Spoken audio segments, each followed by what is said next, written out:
ก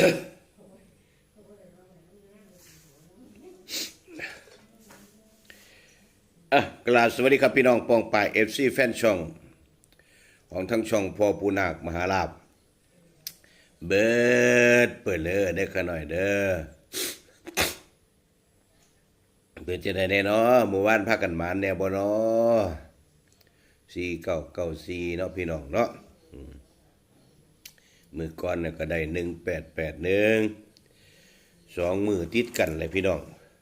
พุธกับพฤหัสพ่อปูนาคบ่ให้หลายให้เทื่อละ3คู่ให้เทื่อละ4คู่ซ้ำนี่ล่ะแม่นซื้อไปกลับกันยังได้กำไรอยู่นะพี่น้องเนาะตอนนี้พ่อปูนาคยังนั่งอยู่บ้านหนองนาแซงจังหวัดบึงกาฬพี่น้องติดกับบึงกาฬนี่นะว่าบ้านหนองสะไพมา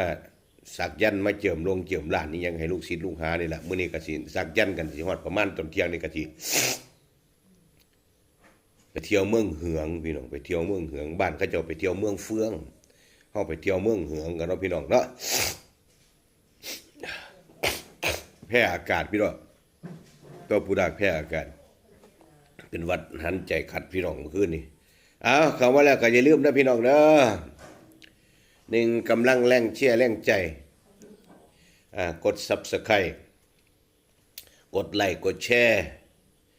FC เขาแฟนช่องผู้ที่เขาว่าไม่กับกดกระดิ่งการแจ้งเตือนเอาไว้เด้อพี่น้องเด้อลืมขากล้องนี่พี่น้องไว้เอาหมอนตั้งไว้ ลืมหมอนขากล้อง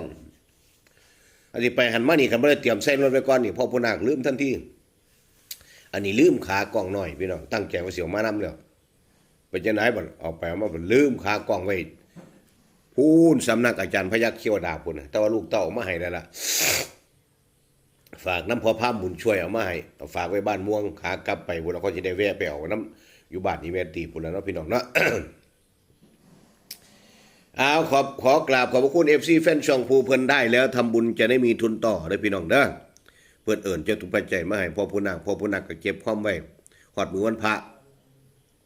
ก็ได้ซื้อผลไม้เทียนธูปไว้บูชาตลอดถึงมากถึงผู้นั่นล่ะพี่น้องเอาไว้ให้เพิ่นเฮ็ดนำพ่อแม่ครูบาอาจารย์เฮ็ดนำเฮ็ดกีดนำคลองของเฮาบ่ได้หนีจากคลองบ่ได้หนีคลองเข้าบ่ได้หนีคลองเก่าของผู้เฒ่าโบราณเพิ่นพาเฮ็ดจังได๋พ่อผู้นาคเฮ็ดนำเพิ่นคือเก่าเด้อพี่น้องเด้อคืนนี้ก็ฝันดีอยู่สิไปเลขใหญ่เพิ่นบอกคือใดบุก็บ่ฮู้จักเดี๋ยวเขาสิเว้าให้ฟังแต่ว่ามื้อนี้เอาแนวทางลาวพัฒนางวดประจำวันศุกร์สุดสัปดาห์ประจำวันศุกร์ที่3เดือนกรกฎาคมพุทธศักราช2569ไปสะก่อนนะพี่น้องนะส่วนเลขใหญ่แล้วพอผู้นางอุบไว้บ่ทันปล่อยหรอกสิไปปล่อยรอใกล้ๆมือพุ่นละอดเอามันบ่มีหยังเฮ็ดก็สินั่งจัดรายการแต่ลาวพัฒนาให้ FC แฟนช่องให้พี่ให้น้องให้ป้าให้ลูกเฮาได้เห็นได้หูน้ำกันเนาะพี่น้องเนาะผู้นาเคยเห็นแต่เขาจะว่าเมืองเพือเมืองเหือ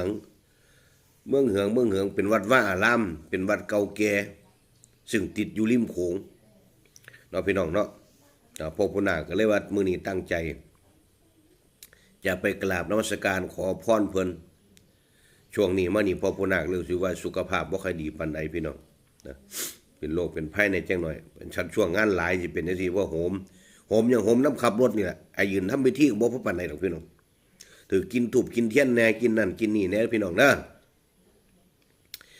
ก็บ่เป็นหยังเดี๋ยวพี่น้องผู้นาคอาจจะถ่ายลงมันบ่มีขากล้องอาจจะถ่ายจักช็อตไว้จัก2นาที3นาทีแล้วมาต่อกันเอาให้พี่ให้น้อง FC แฟนช่องเขาได้เบิ่งอาจจะเป็นวันจันทร์นั่นแหละเด้อพี่น้องเด้อเสาร์อาทิตย์ก็ฮู้จักอยู่พี่น้องว่าพอผู้นาคบ่จัดรายการพอเป็นหยังที่มันบ่มีแนวสิลงให้พี่น้องเบิ่งแค่นี้ก็มานั่งเว้าแวะอยู่นี่เนาะมื้อนี้พ่อผู้นาคให้แนวทางลาวพัฒนา อยู่ท้ายคลิปเด้อพี่น้องมื้อนี้พ่อผู้นาคก็หวังเหมือนเดิมเช่นเคยคือสิเฮงๆปังๆมันๆอยู่พ่อผู้นาคก็ขออนุญาตกราบลาไปมื้อแลงก็ให้พี่น้องท่วงไปเฮาถือเลขลาวพัฒนามันๆเฮงๆนำกันเด้อพี่น้องเด้อสบายดีอยู่ท้ายคลิปเด้อพี่น้องเด้อ